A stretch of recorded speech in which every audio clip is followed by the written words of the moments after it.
High বন্ধুরা, আমি তিথিকথা থেকে তিথি আবারও চলে এসেছি নতুন একটা ভিডিও নিয়ে। এই প্রচণ্ড গরমের দিনগুলোতে ঠান্ডা কিছু খেতেই মন চাই, তাই না? কয়েকটি কাঁচা আম ফ্রিজে রেখেছিলাম টক ডাল খাবো বলে, কিন্তু সেটি দেখি পেকে গিয়েছে। সেটারই আজ লস্যি বানিয়েছিলাম। তোমরা চাইলে মিষ্টি পাকা আমও নিতে পারো, সেটাই আরও ভালো হবে। ফার্স্ট আমি আমগুলো টুকরো টুকরো করে নিয়েছি আঁটিটা বাদ দিয়ে। তারপরে নিয়েছিলাম চিনি। চিনিটা একটু বেশিই লেগেছে, কারণ কাঁচা আম পেকে গিয়েছে তো টকটা বেশিই রয়ে গিয়েছে।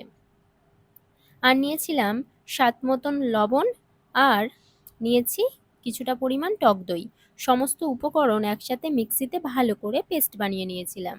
নিয়ে একটা ছাঁকনির সাহায্যে ছিবড়ে আলাদা করে নিয়েছি। তারপর পরিমাণ মতন ঠান্ডা জলে পাল্পটা মিক্স করো আর খাও। এই পাল্প ফ্রিজে কয়েকদিনের জন্যও রাখতে পারো, আর রোজ একটু করে লস্যি বানিয়ে খেতে পারো।